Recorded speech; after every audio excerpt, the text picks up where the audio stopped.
Most of us were taught to believe that if we want something badly enough, we should be able to make it happen.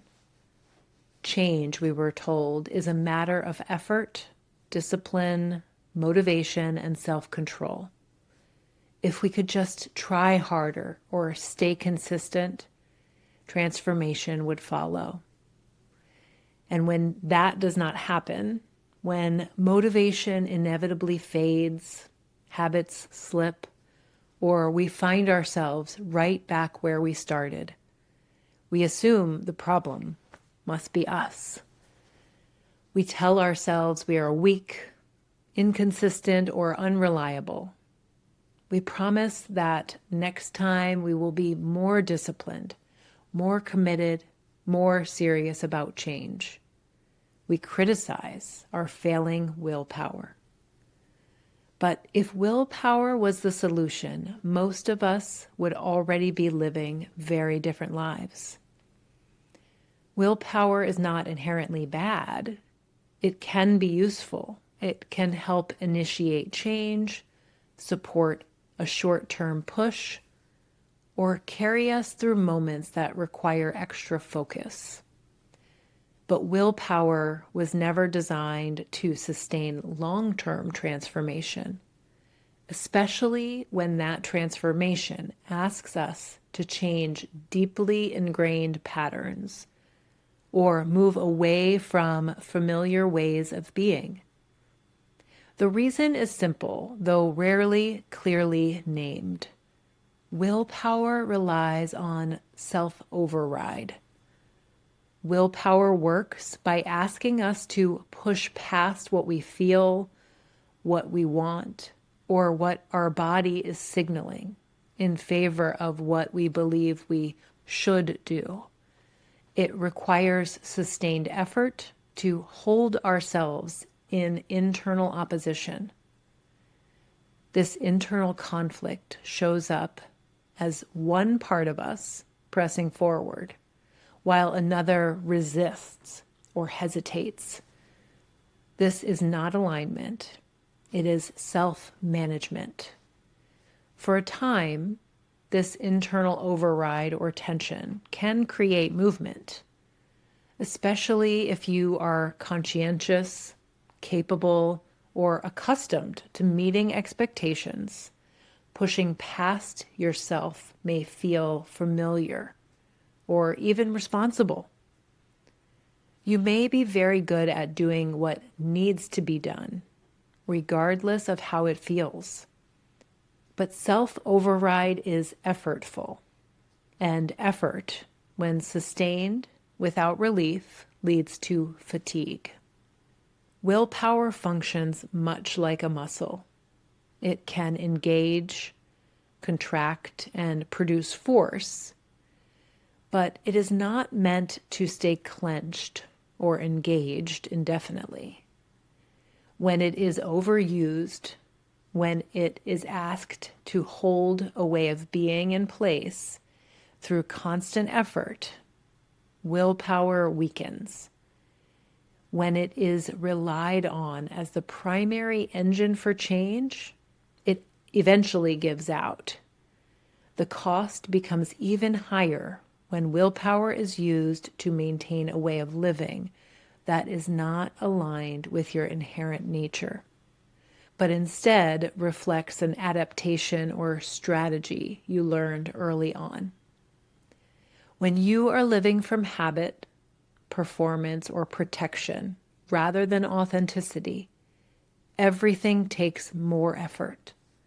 You're constantly monitoring yourself, correcting yourself, and pushing against your own rhythms. That constant management creates strain. When change is powered primarily by willpower, it often carries an undercurrent of fear. There may be a fear of falling behind, fear of failing again, fear of disappointing yourself or others.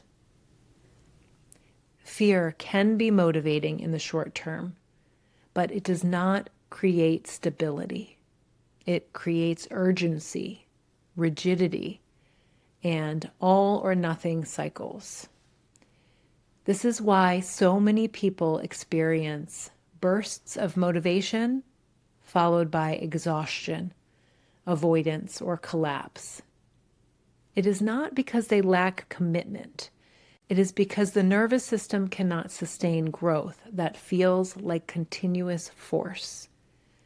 The nervous system does not experience willpower as neutral. It experiences it as demand. Even when that demand is self-imposed, the body registers that something is at stake. Muscles tighten, attention narrows, rest begins to feel unsafe. Slowing down feels like failure. Change fueled by willpower often feels tight and brittle for this reason. There's little room for flexibility, curiosity, or self-compassion. Eventually, the system looks for relief. Often, that relief comes in the form of familiar patterns, the very ones we were trying to leave behind. This is not self-sabotage, it is self-protection. The nervous system is choosing what feels known over what feels demanding. In my work with clients, this is one of the most painful misunderstandings I see. People come in convinced they simply need more discipline, when what they are actually carrying is a deep exhaustion from years of trying to force themselves into change. They are not lazy or unmotivated. They are tired of living at war with themselves. When we slow down enough to listen, a different truth emerges. They were never failing because they lacked willpower. They were struggling because they were relying on the wrong tool. Willpower asks, how do I make myself do this thing I say I want? Sustainable change asks a different question. What would help me feel safe enough to choose this thing I say I want? Safety is not indulgence. It is not avoidance, and it is not the absence of standards. Safety is what allows the nervous system to stay present rather than reactive. When the body feels safe, choice becomes possible. This opportunity for choice is not forced or white-knuckled effort, but real choice.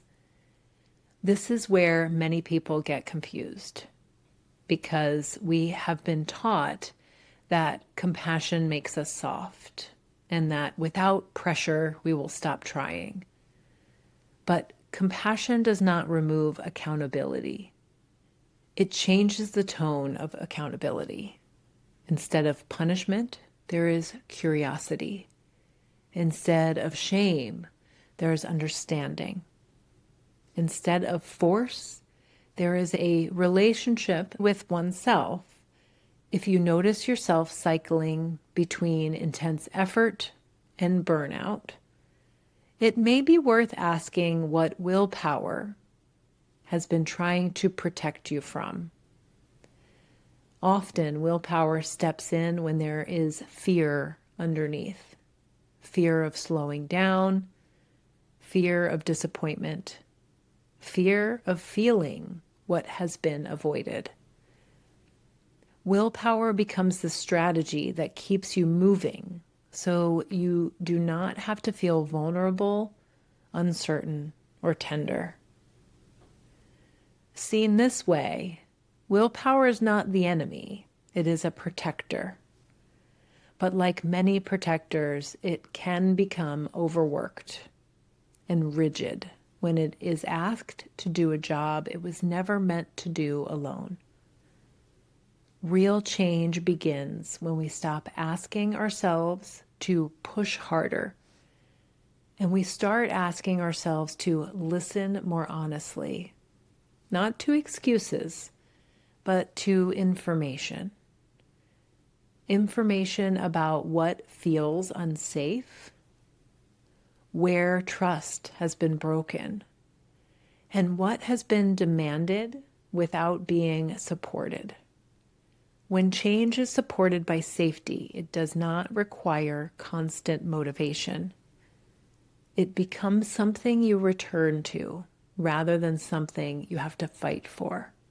If this exploration resonates, it may be helpful to step back and look at the larger context it belongs to.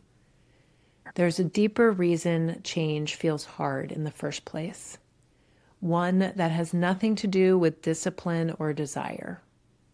I explore that foundation more fully in why change is so hard, even when you really want it.